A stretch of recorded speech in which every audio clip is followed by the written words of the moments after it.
अब जो हम सीखेंगे वो लिस्ट के बारे में सीखेंगे। इस पे बात करने से पहले मैं आपको ये बताना चाहूंगा कि जब भी आप किसी प्रोग्रामिंग लैंग्वेज के साथ काम करते हैं तो वहां बड़ी अमाउंट में डाटा होता है, तो उस डाटा को ऑर्गेनाइज करना, मैनेज करना प्रॉपर्ली, ये एक बहुत बड़ी बात होती है। तो उस डाटा को ऑर्गेनाइज करने के लिए, मैनेज करने के लिए पाइथन के अंदर लिस्ट होती है। लिस्ट एक काइंड ऑफ स्ट्रक्चर होता है जिसमें हम अपनी इंफॉर्मेशन को, डाटा को स्टोर कर सकते हैं। जस्ट लाइक कॉमन वेरिएबल, उसमें हम डाटा स्टोर करते हैं, लेकिन उसमें हम एक ही टाइप का डाटा स्टोर कर सकते हैं। लेकिन लिस्ट में हम multiple type of data store कर सकते हैं। तो अब देखते हैं उसको डिक्लेयर कैसे किया जाता है। जैसे एक कॉमन वेरिएबल डिक्लेयर होता है, same as it is list भी वैसे डिक्लेयर होती है। फर्स्ट उसका नाम देना होता है। लेट्स सपोज अब मैं डाटा कलेक्ट कर रहा हूं स्टूडेंट्स के रिलेटेड, तो मैं लिख देता हूं student data is equal. List create करने के लिए आपको ओपन एंड स्क्वायर ब्रैकेट लगानी पड़ेगी और इसके अंदर आप डाटा स्टोर कर सकते हैं। लेट्स सपोज अब मैं स्टूडेंट का डाटा ले रहा हूं, तो मैं फर्स्ट उसका नाम लिख देता हूं, लेट्स सपोज हमजा लिख देता हूं। उसके बाद जब नेक्स्ट आपने डाटा स्टोर करना है तो उससे पहले आपको कॉमा लगाना पड़ेगा, तो मैं यहां पे कॉमा लगाता हूं। उसके बाद मैं लेट्स सपोज उसका रोल नंबर 23 देता हूं। उसके बाद अगेन कॉमा और उसके मार्क्स कितने हैं 1015, अगेन कॉमा और देन उसका मैं लिख देता हूं कि उसका ए ग्रेड है। ये हमारे पास एक लिस्ट क्रिएट हो गई है।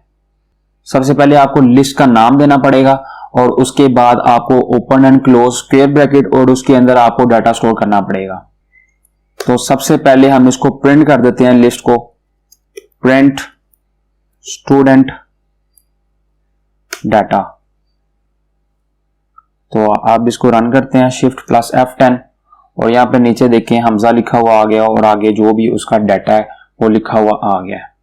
एक जो कॉमन वेरिएबल होता है उसके अंदर एक टाइम में एक ही डाटा स्टोर हो सकता है, लेकिन लिस्ट में हम मल्टीपल डाटा एक टाइम पे स्टोर कर सकते हैं। उसमें आप नंबर्स भी स्टोर कर सकते हैं, स्ट्रिंग भी स्टोर कर सकते हैं, बूलियन, और इवन आप एक और लिस्ट भी बना सकते हैं। तो अब मैं यहाँ पे लेट्स सपोज बूलियन की वैल्यू देता हूं ट्रू और मैं यहाँ पे एक और लिस्ट क्रिएट कर देता हूं और उसके अंदर उसके जो सब्जेक्ट्स के मार्क्स हैं लेट्स सपोज वो देता हूं 72, 75 और 76। इनके दरमियान स्पेसेस दे देते हैं ताकि आपको क्लियर हो जाए। और आप इसको अगेन रन करते हैं तो यहां देखें यहाँ पे ट्रू भी आ गई है और यहाँ पे अनदर लिस्ट भी आ गया है। इसके अंदर आप पॉइंट्स में भी वैल्यू दे सकते हैं। अब हम नेक्स्ट स्टेप पे चलते हैं कि अगर आपने किसी इंडिविजुअल एलिमेंट को असेस करना है वो आप किस तरह कर सकते हैं। तो सबसे पहले आपको जो बैकएंड पे ये जो डाटा है वो किस तरह स्टोर है वो आपको समझ होना चाहिए कि वो किस तरह स्टोर है। अभी अगर स्क्रीन पर ये एक पिक्चर आ रही है, बैकएंड के ऊपर इस तरह ये सारा डाटा स्टोर है, ये इंडेक्सेस के ऊपर ये सारा डाटा स्टोर है। आप जानते हैं कि जो कंप्यूटर लैंग्वेज होती है उसके अंदर जो डाटा होता है वो 0 इंडेक्स से स्टार्ट होता है, बजाय इसके कि वो 1 इंडेक्स से स्टार्ट हो। 0 इंडेक्स के ऊपर हमजा है, 1 के ऊपर 23 है एंड सो ऑन। अगर आपने किसी इंडिविजुअल एलिमेंट को सिलेक्ट करना है तो लेट्स सपोज अगर मैं चाहता हूं कि मैं 23 एलिमेंट को असेस करूं तो उसके लिए आपको open and close square bracket और यहां पे उसका इंडेक्स नंबर आपको देना पड़ेगा। अब इसका इंडेक्स नंबर क्या है 1 है, तो मैं यहां पे 1 लिखता हूं और अब मैं इसको रन करता हूं तो ये देखें 23 असेस हो गया। इस तरह आप किसी भी इंडिविजुअल एलिमेंट्स को असेस कर सकते हैं। अब हमारे पास जो 5 नंबर पे इंडेक्स है वहां पे एक और लिस्ट है, अगर आपने उसको असेस करना तो उसका इंडेक्स नंबर क्या है, उसका इंडेक्स नंबर 5 है। यहां पे 5 लिखता हूं और अब इसको रन करता हूं तो यहां पे देखें अनदर लिस्ट जो 5 इंडेक्स पे थी वो यहां पे आ गई है। और अगर आपने मल्टीपल एलिमेंट्स को असेस करना है वो भी आप इजीली असेस कर सकते हैं। लेट्स सपोज मैं चाहता हूं कि मैं 23 से ऑनवर्ड जितना भी डाटा है उसको मैं असेस करना चाहता हूं, तो जो 23 का इंडेक्स सिस्टम क्या है 1 है, तो यहां पे मैं 1 लिखता हूं और कॉलन लगा देता हूं और इसको रन करता हूं। इससे ऑनवर्ड जितना भी डाटा होगा वो हमारी स्क्रीन पे आ जाएगा। अब मैं इसको रन करता हूं और यहां पे देखें 23 से ऑनवर्ड सारा डाटा आ गया। और अगर मैं चाहता हूं कि अब 23 से ऑनवर्ड ये 2 तक वैल्यू आए, उससे जो आगे है वो ना आए, तो वो भी आप कर सकते हैं। अब यहाँ पे 1 इंडेक्स है, ये 2 है, ये 3 है, ये 4 है एंड ये 5 है। तो अब मैं अगर यहाँ पे 5 लिखूंगा तो जो 5 इंडेक्स होगा वो इसमें ग्रैब नहीं होगा, वो इसमें इंक्लूड नहीं होगा, उससे जो पिछला होगा वो इंक्लूड होगा। स्टार्टिंग जोन सी है वो वहां उसको इंक्लूड करेगा, मतलब 1 को इंक्लूड करेगा, 1 इंडेक्स पे जो भी एलिमेंट आया उसको असेस करेगा।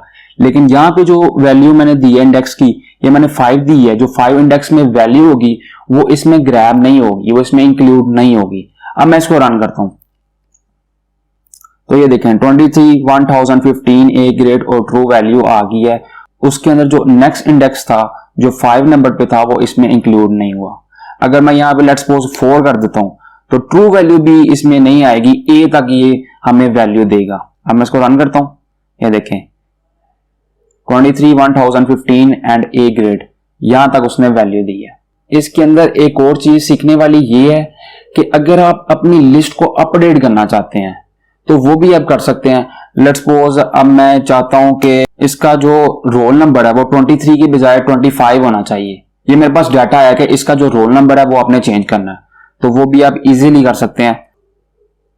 आपने लिस्ट का नाम लिखना है, उसके बाद open and close square bracket, और वो कौन सी इंडेक्स पे है, वो 1 इंडेक्स पे है तो यहां पे आपने 1 इंडेक्स लिखना है, और उसके बाद आपने इज इक्वल लगाना है और उसके अंदर आपने वैल्यू सेट कर देनी है। अब मैं यहां पे 25 कर देता हूं कि उसकी वैल्यू 25 है।